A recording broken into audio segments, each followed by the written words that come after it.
Hi, I'm Christina Vanderwater, and today I want to show you why you should ditch the heat gun when you're making Northern Lights art. Now, as resin artists, we seem to get really hung up on the heat gun, thinking we need it for everything. It makes beautiful cells in our ocean waves, and it's a really good way to push resin through a project. However, it is not always necessary, and sometimes will give you a look that you're not going for.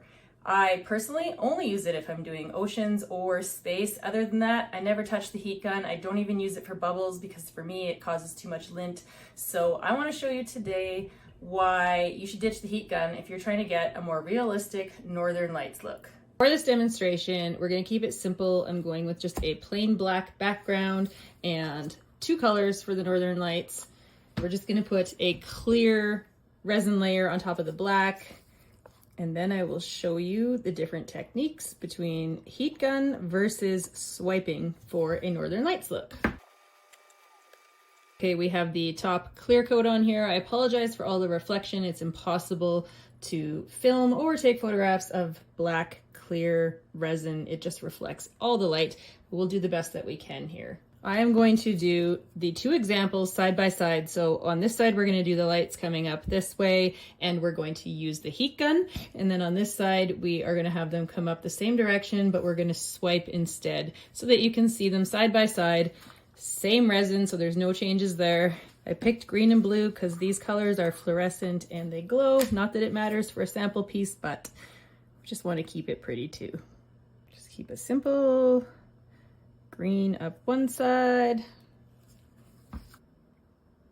blue. Now, if you've laid down where you want your Northern Lights to be in the colors of your choice and you want to spread that using a heat gun, the problem with a heat gun is it has air pressure that comes out of it, and the heat will make the resin that little bit thinner. So what happens is it moves, it ripples, which is why you get cells. You don't want cells in Northern Lights. Let me show you what happens.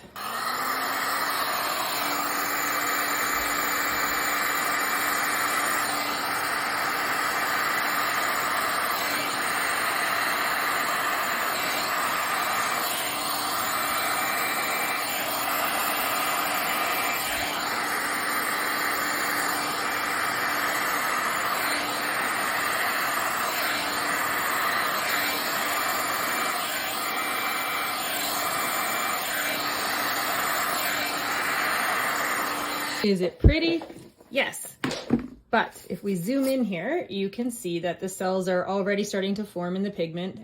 Blue pigment kind of got washed away a little. I maybe should have used a little bit more color in that one, but I can still show you in the green. You can see how cells are forming, which is still pretty. Not saying it's not, but if you're looking for a realistic way, then you want to do the swipe instead of the heat gun. Let me show you what I mean. We're going to come down the opposite way, so it's sort of like a reflection of what we did on that side.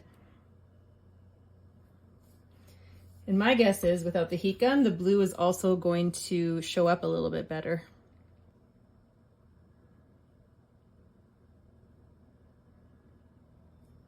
There's more than one way to swipe. You can use whatever tools you have. I often will use a squeegee style, or you can use a little tool like this fishtail. For this one, we're going to use this and swipe. I generally come from the bottom and work my way up. And it's just light. You don't want to push too hard into the resin.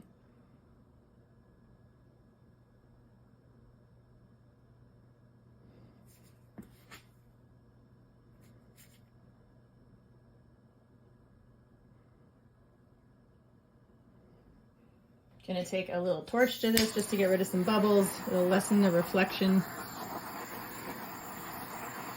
Then I'm gonna show you close up the difference. Okay, so again, apologies for the reflection. It's like working with a mirror, but here is the one that we use the heat gun with. You can see it really fanned out into little wispy, sort of, I don't know, hairy, wispy, furry. Still looks pretty, nothing wrong with it. But if you're looking for a more realistic Northern Lights, You can see how some of that blue stayed in there. There's more of a swipe and we don't have any little cells You can see me in here. So there's your difference between a heat gun and a swipe for doing Northern Lights. What do you think?